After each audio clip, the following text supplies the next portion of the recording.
آج پیر بھی کہتا ہے بس میرے مرید ہو گئے تم سیدھے جنتی ہو، اور مرید بھی کہتا ہے کہ ٹھیک ہے ہمارا پیر بڑا اونچا میں لے جائے گا۔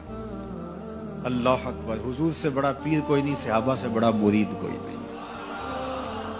30 اصحاب سے ملا ہوں، 30 کے 30 ہی ڈرتے تھے ہمارا خاتمہ ٹھیک ہے۔ دیکھو حضرت ابو بکر رضی اللہ تعالیٰ عنہ کو میرے حضور نے کہا نا، ابو بکر فی الجنہ، عمر فی الجنہ، عثمان فی الجنہ، علی فی الجنہ، طلحہ فی الجنہ، ان کو جنت کی بشارت دی ہے۔ لیکن صدیق اکبر کیا کہہ رہے ہیں؟ اللہ اکبر، ایک چڑیا کو دیکھ کے، اے چڑیا تجھے موج ہے، ایک شاخ سے اڑتی ہے دوسری شاخ پہ بیٹھ جاتی ہے اور تیرا حساب بھی نہیں ہوگا، پھنسے تو ہم ہیں جن کا حساب ہے۔ یہ وہ کہہ رہے ہیں جن کو حضور کی زبان سے یہ لفظ ملے ہیں، ابو بکر فی الجنہ، ابو بکر جنت۔ اللہ اکبر، عثمان غنی رضی اللہ تعالیٰ عنہ قبر پہ کھڑے رو رہے ہیں قبرستان میں، تو کسی نے کہا یہاں رو رہے ہو؟ کہا میرے حضور نے کہا تھا کہ آخرت کی پہلی منزل قبر ہے۔ اللہ اکبر، یہ وہ ہے جن کو بشارتیں دی گئی، جن کے عمل، جن کے کام اور جن کی محنتیں اور دین کے لیے خدمات کسی ترازو پہ تولی نہیں جا سکتے۔ اور صحابی کا عمل، صحابی ایک مٹھی جو خیرات کرے، روایت میں آتا ہے ایک مٹھی جو خیرات کرے، اور بعد میں آنے والا احد پہاڑ جتنا سونا خیرات کرے، صحابی کا عمل پھر بھی زیادہ ہے۔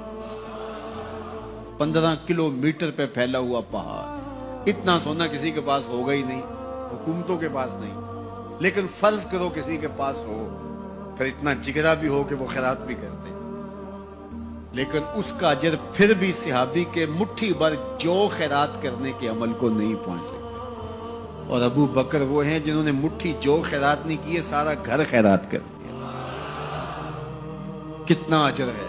لیکن پھر بھی کہا کہ چڑیا تجھے موج ہے، ایک شاخ سے اڑ کے دوسری شاخ پہ بیٹھ جاتی اور تیرا حساب بھی نہیں ہوگا، پھنسے تو ہم ہیں جن کا حساب ہے۔ یہ وہ لوگ ہیں جن کی زندگیاں تقوی میں گزری، تتجافا جنوبہم عن المضاجع، ان کی کروٹیں بستروں سے الگ رہتی تھی۔ ہم تو جی بھر کے سوتے ہیں، لیکن ان کی کروٹیں خوف خدا کی وجہ سے بستروں سے الگ رہتی تھی۔ طمع اور خوف میں رب کو پکارتے تھے، حضور کے جمال جہاں آرا کو جی بھر کے دیکھا، اور بشارتیں حضور کی زبان سے نصیب ہوئی، پھر بھی ڈر رہے ہیں۔ تو ابھی ملیکہ کہتے ہیں کہ میں 30 اصحاب سے ملا ہوں، ہر شخص ڈاڈا فکر مند تھا آخر ٹھیک ہو جائے، انجام بخیر ہو جائے۔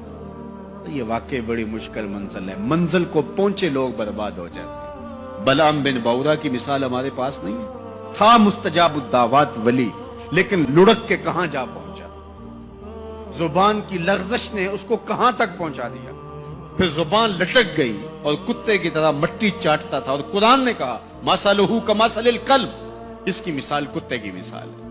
اس لیے میاں صاحب بولے پڑھنے اتے مان کرینا تے نہ آنکھی میں پڑھیا، پڑھنے اتے مان کرینا تے نہ آنکھی میں پڑھیا، او جبار کہار صداوے متا روڑ دیوے دودھ کڑیا۔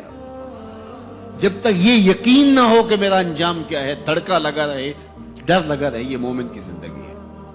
ہر وقت خوف طاری رہے، یا اللہ میرا انجام ٹھیک کر دینا۔ رنگا رنگ سہیلیاں پرن کڑے، پر پریا اس دا جانی جس دا توڑ چڑھے۔ کہاں کہاں پہنچے لوگ، یہ خود عزازیل شیطان چپے چپے پہ اس نے سجدہ کیا تھا، حتیٰ کہ مقبول بارگاہ ہو گیا۔ زمین کا کوئی کونا نہیں تھا جہاں پر اس نے سجدہ نہیں کیا، عبادات اتنی کی اللہ نے مقبول کر لیا، بیت المعمور کا امام بن گیا، اللہ اکبر، فرشتوں کا استاد بن گیا، معلم الملکوت بن گیا، جن ہونے کے باوجود فرشتوں کا امام اور مقتدا بن گیا۔ لیکن ایک لغزش نے کہاں پھینکا، قیامت تک لعنتیں برس رہی ہیں۔ اس لیے جب تک انجام بخیر نہ ہو جائے اتنی دیر تک دھڑکا لگا رہے۔